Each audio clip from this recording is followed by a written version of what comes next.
ព្រះពុទ្ធបដិមាទម្ងន់9តោននិងលេចរូបរាងបង្ហាញដល់ភ្ញៀវទេសចរជាតិនិងអន្តរជាតិក្នុងបរិវេណអាកាសយានដ្ឋានតេជោនាពេលខាងមុខ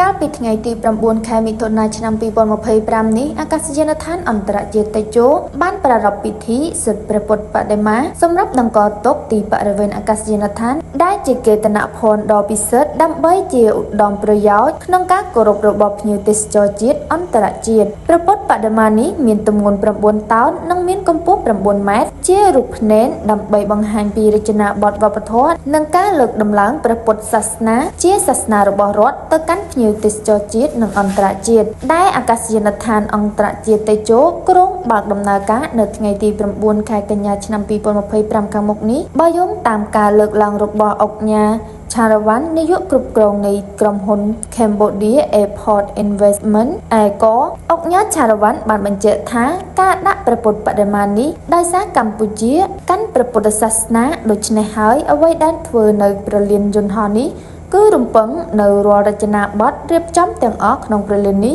គឺយកតាមប្រពៃណីនិងវប្បធម៌ខ្មែរសុទ្ធសាធទាំងអស់ក្រៅពីនេះដើម្បីបង្ហាញដល់ភ្ញៀវទេសចរជាតិអន្តរជាតិដែលឆ្លងកាត់ព្រលានយន្តហោះទាំងអស់យល់ច្បាស់ថាព្រះពុទ្ធបដិមានេះជាព្រះពុទ្ធមួយអង្គដ៏មានតម្លៃជាពិសេសគឺបង្ហាញវប្បធម៌របស់កម្ពុជាលើពីនេះក៏នឹងមានការដាក់តាំងបន្ថែមអំពីរូបចម្លាក់រចនាបថបែបខ្មែរផ្សេងៗជាច្រើនទៀតក្នុងអាកាសយានដ្ឋានអន្តរជាតិតេជោដែលភាគច្រើននាំមកពីខេត្តសៀមរាបសូមជម្រាបថារដ្ឋលេខាធិកាដ្ឋានអាកាសចរស៊ីវិលកម្ពុជានឹងបើកឲ្យប្រតិបត្តិការព្រលានយន្តហោះអន្តរជាតិតេជោនៅថ្ងៃទី9ខែកញ្ញាឆ្នាំ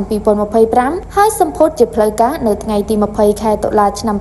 2025ក្រោមអធិបតីភាពដ៏ខ្ពង់ខ្ពស់របស់សម្ដេចបវរធិបតីហ៊ុនម៉ាណែតនាយករដ្ឋមន្ត្រីកម្ពុជា